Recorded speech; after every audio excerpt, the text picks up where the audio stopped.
99% of people are not willing to do what it takes to make their dreams come true. The Marines have a saying, everybody wants to go to heaven, but nobody wants to die.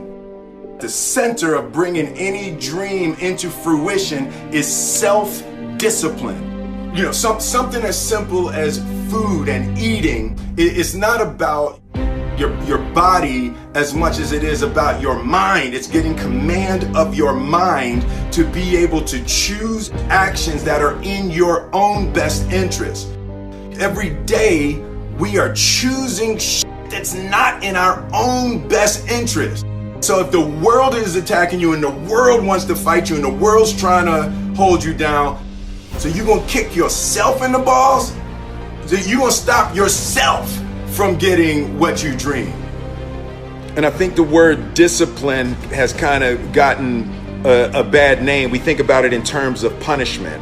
I'm not talking about discipline in that way. I'm talking about discipline in the sense that you forego immediate pleasure for the exchange of long-term self-respect. I believe that self-discipline is the definition of self-love. That when you say that you love yourself, that means that you have behavior towards yourself that is loving. Self-discipline is the center of all material success.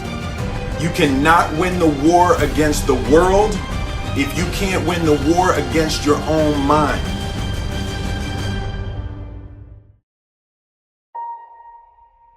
Self-love is when you say to yourself, oh, man, look, I know you and that girl got a real connection. I know y'all vibe, but that's your girl's cousin. So I love you too much to let you do that. It's like you say to yourself, hey man, look, I know you want to eat that pizza and it'll be really good, but I can't let you eat that, man, because if you eat that pizza, you're going to feel like and I love you too much to let you eat that. Self-love is, hey, look, I know you got a test on Monday, and I know you really want to go out with your friends. It's Saturday night, you want to go out, but if you fail that test, you're not going to feel good about yourself. I love you too much to let you go out tonight. Self-discipline is self-love. If you want to be happy, you have to love yourself, which means you have to discipline your behavior. The road to sustained happiness is through disciplining your behavior.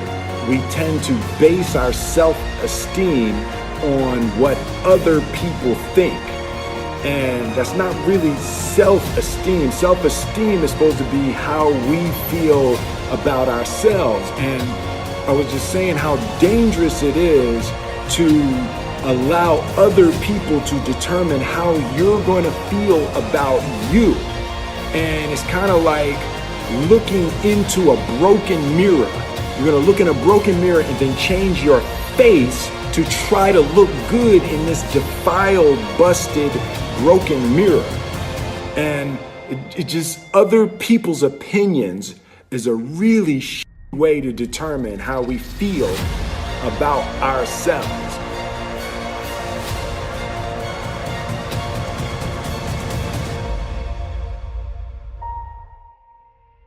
It don't matter whose fault it is that something is broken if it's your responsibility to fix it. For example, it's not somebody's fault if their father was an abusive alcoholic, but it's for damn sure their responsibility to figure out how they're going to deal with those traumas and try to make a life out of it.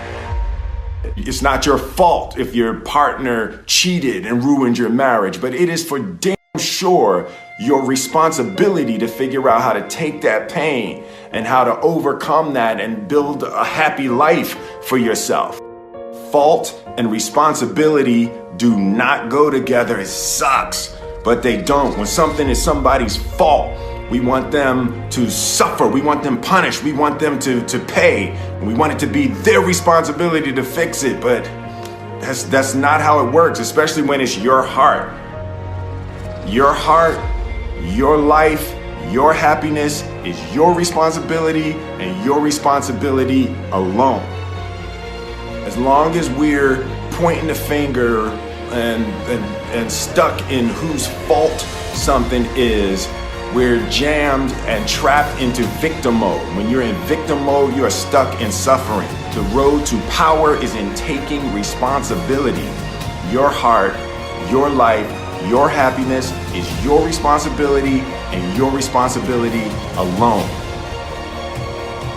You can make a person smile, you can make a person feel good, you can make a person laugh, but whether or not a person is happy is deeply and totally and utterly out of your control.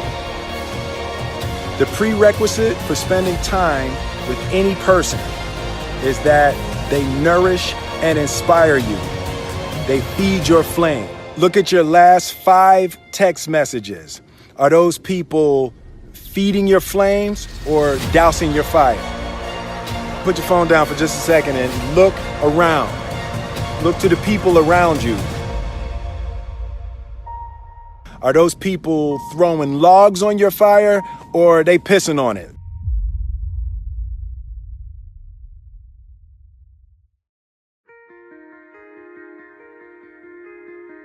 I want my life, I want my work, my family, I want it to mean something. And it's like, if you are not making someone else's life better, then you're wasting your time.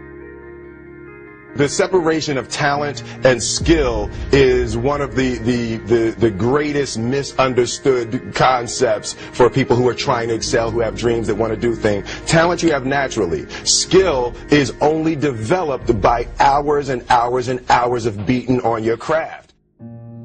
You don't try to build a wall. You don't set out to build a wall. You don't say, I'm going to build the biggest, baddest, greatest wall that's ever been built. You don't start there. You say, I'm going to lay this brick as perfectly as a brick can be laid. There will not be one brick on the face of the earth that's going to be laid better than this brick that I'm going to lay in this next 10 minutes. And you do that every single day. And soon you have a wall. And soon you have a wall.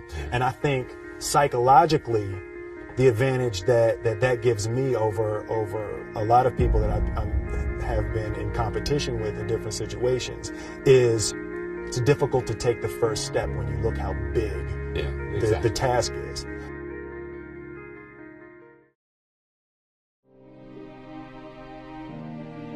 The definition of who I am is very clear to me, and it also redefines who I want to be.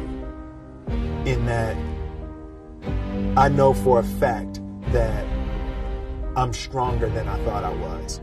You know, you can't help but ask yourself the question, what would I do if I was in Muhammad Ali's shoes? I'm motivated by fear. I hate being scared to do something. And I think what developed in my early days was the attitude that I started attacking things that I was scared of. Why were you scared in your bed the night before? What do you need that fear for? Just don't go. Why are you scared in your bed 16 hours before you jump? Why are you scared in the car? Why could you not enjoy breakfast? Fear of what?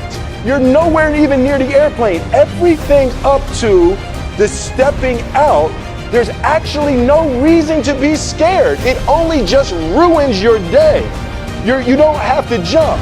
And then in that moment, all of a sudden, where you should be terrified is the most blissful experience of your life. And God placed the best things in life on the other side of terror.